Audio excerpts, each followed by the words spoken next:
George Bush, this country's been hemorrhaging jobs and the middle class is disappearing. Since we have the largest consumer market in the world, if these companies want to do business with us in this country, why don't they employ American workers? Why don't we make it that they have to employ a certain percentage of American workers to sell their products here? Iraq is doing that in their oil fields. China is holding down the value of their yuan to keep their goods cheap. We've outsourced all these jobs under terrible conditions to 12, 13, 14-year-olds. This whole ball of wax is rotten to the core. We need to take care of our country before we start taking care of the world. The question, if I may, I won't disagree with you on what you're saying. What you're saying is, why can't we require, we're the largest consuming nation in the world. Why can't we require that if you're going to sell goods here in this country, why can't you produce them here in this country and employ Americans? Again, guaranteed agreement on tariffs and trade, NAFTA, all these, even take Smurfit Stone. Okay? I know they're not a good name, but they got, what, 10 mills left? Only 3 are in this country. The other 7 are here.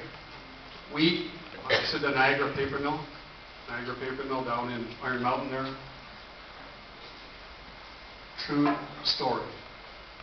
China, Indonesia, and Korea dumped at Colgate paper, glossy paper that we use to make in Escanaba and Quinnipiac and all that. They're dumping it in this country.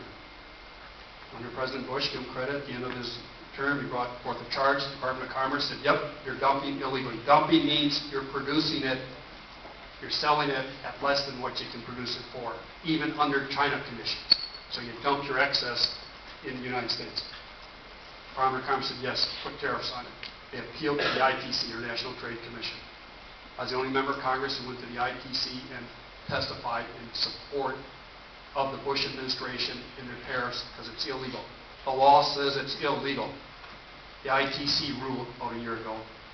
Yes, it's illegal, but the impact on the United States economy is so small, it makes no difference. Therefore, they can continue to dump in our country. 550 people lost their jobs. I don't care if it was one person, 550, or 5,000 people. It's illegal. So why did the ITC enforce it? Now you can't say, if you're going to sell in this country because of agreements, that you got to produce it here. But darn it, we can at least enforce the trade laws. If the ITC, the International Trade Commission, isn't going to do it, why do we have them? Why don't we repudiate them? We did try to repudiate NAFTA, reject NAFTA. It actually came to a vote a couple years ago. I think we got 123 votes. We need 218. You have states, we don't have the U.S. up here.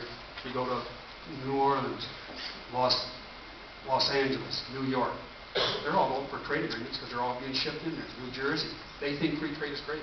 Those of us who rely upon natural resources like we do, those trade agreements have always hurt us, and that's why I don't vote for them.